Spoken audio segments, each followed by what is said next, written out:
ලංකාවේ ගොඩක් අයට තියෙන ලොකු හීනයක් තමයි කොළඹ නුවර ගාල්ල නැත්නම් තමන්ගේ ගමාවට ලස්සන රෙස්ටුරන්ට් එකක් හරි කැපේ එකක් හරි පටන් ගන්න එක. Oh my God! Wow! යාළුවෝ පිරිවරාගෙන ලස්සන සින්දුවක් අහන ගමන් තමන්ගේම තැනක බිස්නස් එකක් කරන එක හරිම සුන්දරයි වගේ පේනවා නේද? හැබැයි මේක ලෝකයේ තියෙන අමාරුම ව්‍යාපාර වලින් එකක්. විශේෂයෙන්ම ලංකාවේ ආර්ථිකයත් එක්ක. කෑම හදන්න පුළුවන් වුණාට රෙස්ටුරන්ට් එකක් කරන්න බෑ. අපි බලමු ඇයි ගොඩක් රෙස්ටුරන්ට් අවුරුද්දක් යන්න කලින් වැහිලා යන්නේ කියලා.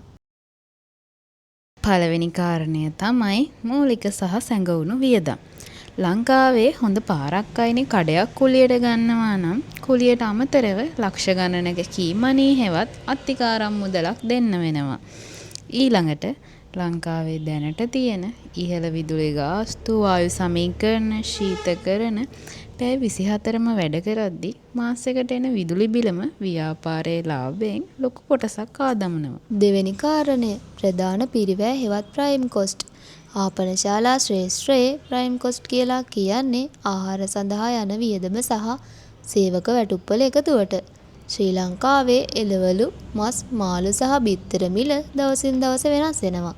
ඒ වගේම චීස් බටර් වගේ ආනයනික දේවල් වල මිල ඉතා අධිකයි. අනෙක් පැත්තෙන් ලංකාවේ වර්තමාන තත්ත්වයත් එක්ක දක්ෂ සූපවේදීන් සහ වේටර්වරුන් රැකියාවේ රඳවා ගැනීම හරිම අමාරුයි. බොහෝ දෙනෙක් මැද පිරිදිග හෝ වෙනත් රටවල් වලට යනවා. අලුත් සේවකයෙක් ගෙනල්ලා පුහුණු කරන එක ව්‍යාපාරයට ලොකු පාඩුවක්. සාර්ථක වෙන්න නම් මේ ප්‍රයිම් කොස්ට් එක ඔබේ මුළු ආදායමෙන් 60%ත් 65කට වඩා අඩුවෙන් තියාගන්න ඕනේ. තුන්වෙනි කාරණය Uber Eats සහ Pikmi Food උගුල. මේ ඇප් වලින් අපිට ගොඩක් ඕඩර්ස් එනවා තමයි. හැබැයි මේ ආයතනය සෑම ඕඩර් එකකින්ම 25%ත් 30ත් අතර කොමිස් මුදලක් කපා ගන්නවා. රෙස්ටුරන්ට් එකක සාමාන්‍ය ශුද්ධ ලාභය තියෙන්නේ 10%ක් වගේ නම් 30%ක් ඩෙලිවරි ඇප් එකට දුන්නම ඔබ ඒ කෑම එක විකුණන්නේ පාඩුවට. ඒකයි ගොඩක් දක්ෂ ව්‍යාපාරිකයින් ඩෙලිවරි ඇප් වල වෙනම මිල ගණන් දාලා තියෙන්නේ. හතරවෙනි කාරණය ස්ථානීය සහ පාරිභෝගිකයා නොගැලපීම. පාරේ සෙනග ගොඩක් හිටිය කියලා ව්‍යාපාරය සාර්ථක වෙන්නේ නැහැ. රුපියල් 200කට පරාට කන මිනිස්සු යන පාරක ලක්ෂ ගාණක් වියදම් කරලා රුපියල් 1500කට කෝපි විකුණන කොපි ෂොප් එකක් දැම්මොත් ඒක අනිවාර්යයෙන්ම අසාර්ථක වෙනවා. ඒක කෑමවල වරදක් නෙවෙයි, ගණිතයේ වරදක්.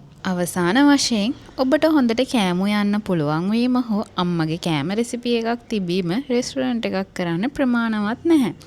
මේක සම්පූර්ණයෙන්ම ගණිතය සහ කළමනාකරණය මත දුවන බිස්නස් එකක්. ඔබට ඇත්තටම රෙස්ටුරන්ට් එකක් පටන් ගන්න ආසාවක් තියෙනවා නම් මගේ පළවෙනි උපදෙස. ලක්ෂ ගාණක් වියදම් කරලා බිස්නස් එකක් පටන් ගන්න කලින් වෙනත් සාර්ථක රෙස්ටුරන්ට් එකක මාස 6ක්වත් වැඩ කරලා බලන්න. මුදල් ආස්ති වෙන්නේ කොතැනද, ලාභ එන්නේ කොතැනද කියලා ඔබටම තේරුම් ගන්න පුළුවන් වෙයි. මූල්‍ය අධ්‍යාපනය සහ ව්‍යාපාරික දැනුම වෙනුවෙන් අපේ පිටුව අදම ෆලෝ කරන්න.